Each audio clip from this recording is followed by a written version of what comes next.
conforme eu tinha prometido, eu vou gravar a partir de agora uma série de aulas curtas sobre a história da arte sacra na Igreja Católica.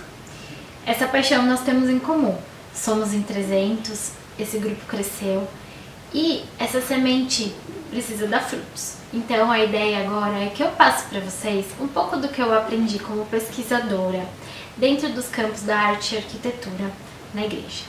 A gente sabe que, conforme os anos foram passando, a Igreja Católica ou criou ou testemunhou alguns movimentos artísticos. E, depois de um certo tempo, quando ela perdeu o seu poder político, essa história vem sendo contada de uma maneira, certas vezes, equivocadas. Nós estamos aqui para resistir, para recontar a história e para restaurar a nossa paixão.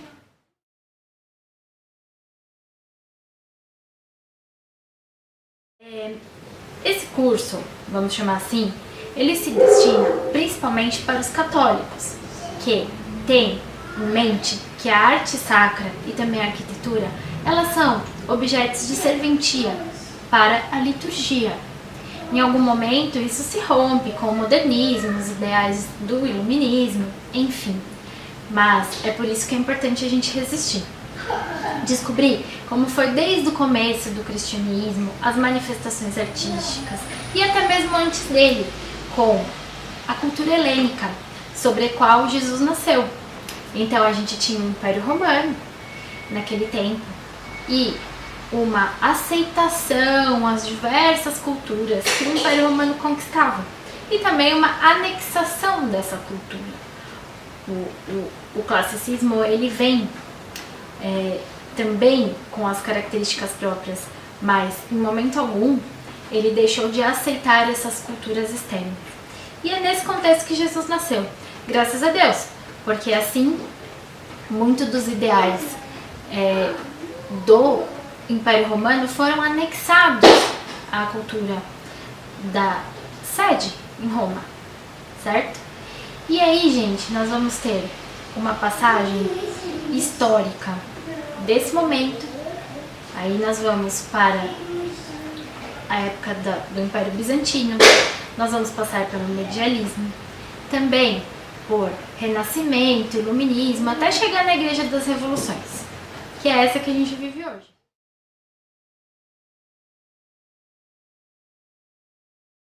Mas é importante a gente entender o porquê se faz necessário tudo isso hoje.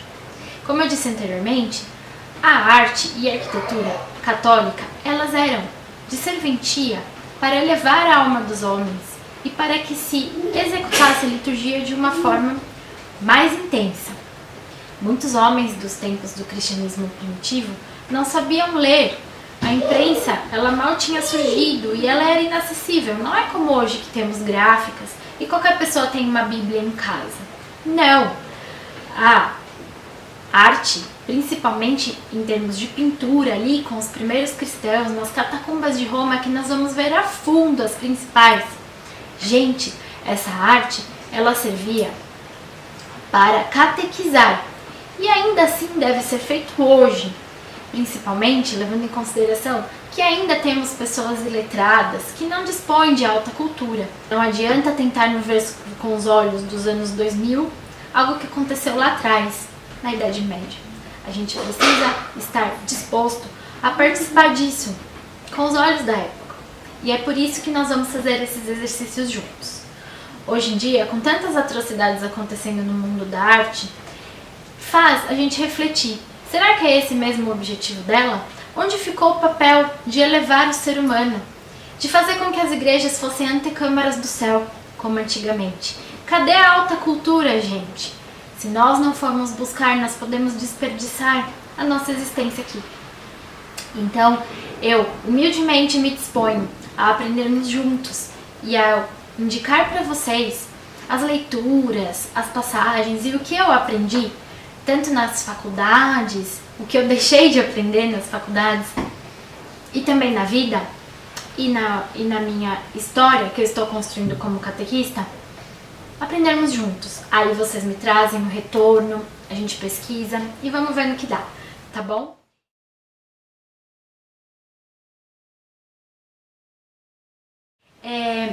bibliografia eu vou passando pra vocês nos vídeos. Mas, gente, imprescindível eu falar de antemão que, claro, nós vamos usar Gombrich, com História da Arte. Essa aqui é a edição de bolso. Eu tenho, gente, em algum lugar, aqui ó, eu tenho a versão concisa e essa aqui, que é a versão integral, tá bem? O Gombrich, ele não é basicamente católico, ele conta a história da arte desde sempre. E ele é o livro que deveria, pelo menos, ser mais citado nas faculdades de arte, nas universidades, entre os estudiosos, enfim, pesquisadores. Atualmente ele está até esquecido, mas nós não nos esquecemos dele. O Gombrich conta a história da arte como historiador, pesquisador, tá?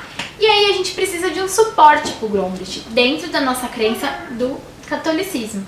E aí eu apresento para quem não conhece a coleção da Escola Francesa aqui, ó, de Daniel Hobbes. Esse é o primeiro volume, são 10 volumes. Ele é um ótimo investimento. Para quem puder comprar, são 10. Cada livro custa em torno de 60 a 80 reais. O primeiro, que basicamente ainda a gente vai esmiuçar bem e tal, ele, se vocês quiserem investir em um de cada vez, eu acho importante, tá? Porque ele complementa o Gombrich, a Igreja dos Apóstolos e Mártires, tá? Então aqui tá a história das catacumbas, da arquitetura basilical ali, até século 4, 5, tá bem? Então, as duas leituras, uma complementa a outra. E as demais, para quem tiver interesse em aprofundar, eu vou apresentando aos poucos. Mas o importante é vocês saberem que essas leituras, elas vão embasar os vídeos que eu vou gravar pra vocês, tá? Não é necessário comprar, não é necessário... Enfim, são dicas pra quem já é da área ou pra quem pretende aprofundar. O que eu quero basicamente apresentar hoje é que eu não estou tirando as informações da minha mente ou de um curso que eu fiz em faculdade. Não é nada disso, tá aqui embasada, tá? Tanto no Hobbes quanto no Gombrich e também numa série de livros que aos poucos vocês vão conhecer.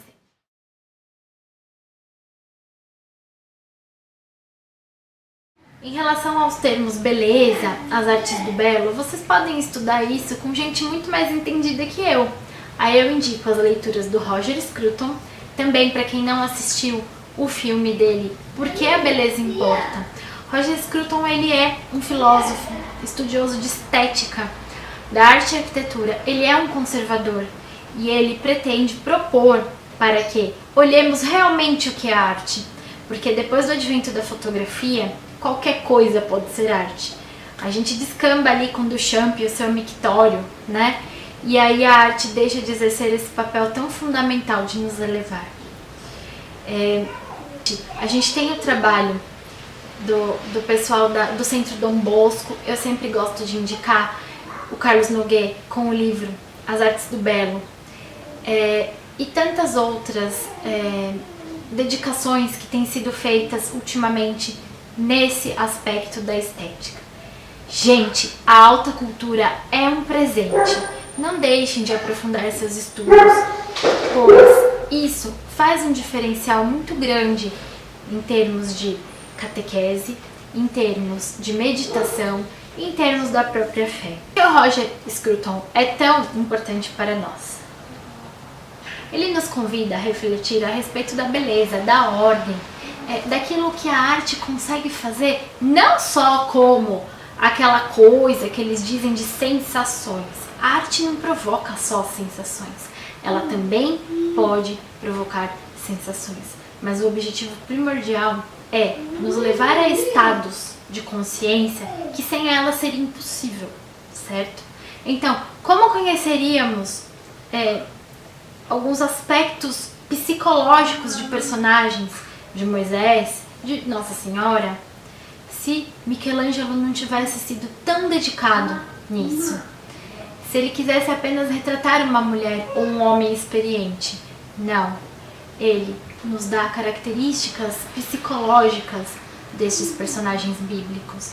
E, gente, ele faz isso de certa forma muito intuído. Não é apenas como um retratista qualquer.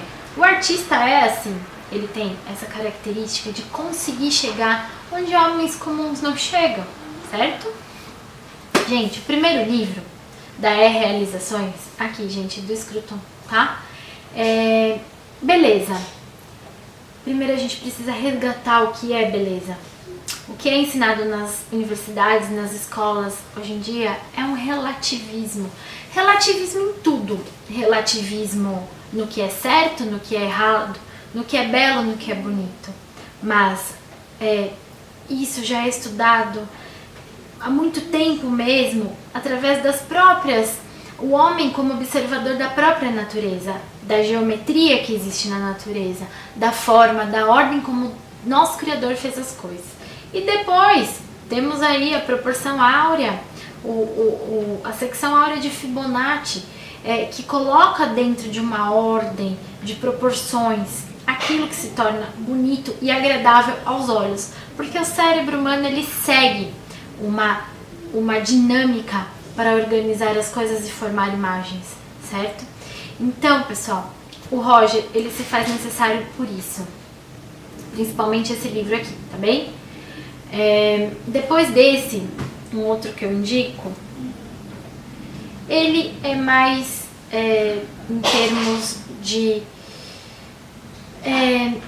a psique do mundo atual. Ele trata em Alma do Mundo sobre quanto o homem está distante de Deus nos dias atuais, se afastando por consequência da beleza e se afastando do próprio Deus. E esse caos tem gerado uma feiura em todos os sentidos. Tá? Então, este também é indicado. Ele não é um livro de arte, mas ele se faz muito importante. E depois, sendo mais específica, Roger Scruton em Estética da Arquitetura. Aqui eu tenho a versão portuguesa. Me parece, gente, eu não sei direito. Depois eu coloco pra vocês no link do vídeo, tá? Mas não sei se é Realizações ou Vide Editorial lançou já a versão nacional, tá bem? Aí eu confirmo pra vocês. Em Estética da Arquitetura, Roger nos coloca, até para leigos, não precisa ser arquiteto, ele nos coloca as abordagens modernas, freudiana, marxista, semiológica, o que isso causou na arquitetura.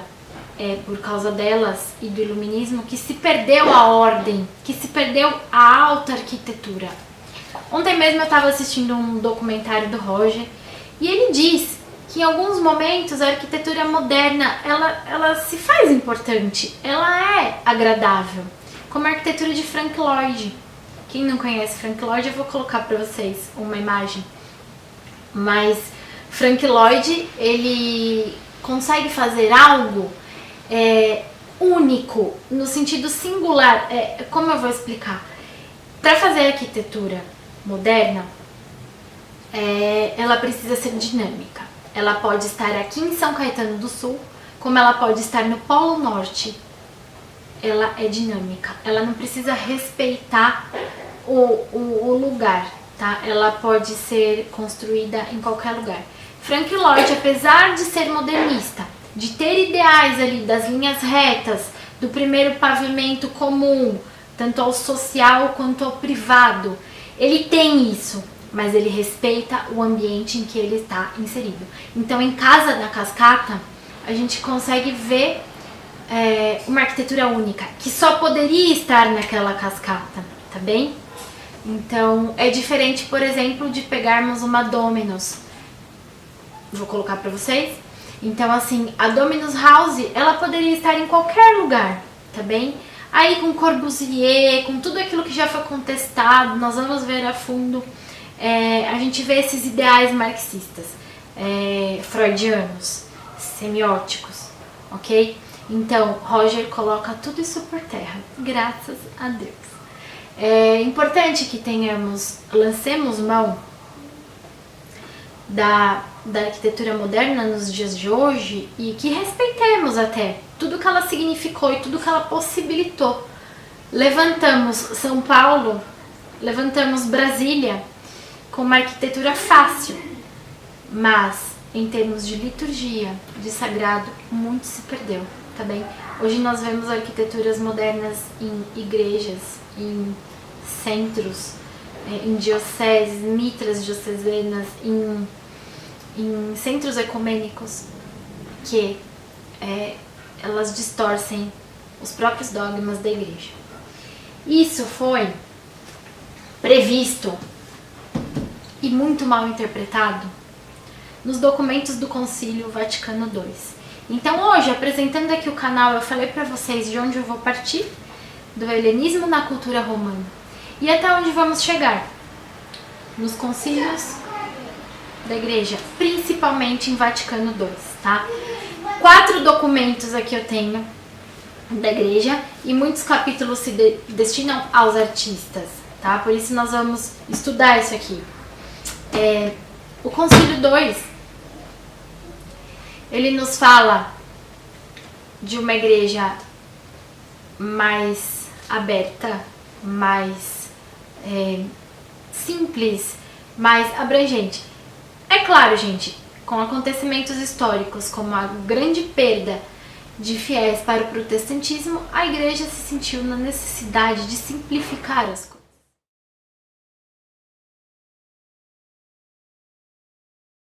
Eu não poderia deixar de pedir a intercessão de nosso Senhor Jesus Cristo para que nele comece e nele termine tudo aquilo que nós discutirmos aqui e estudarmos juntos.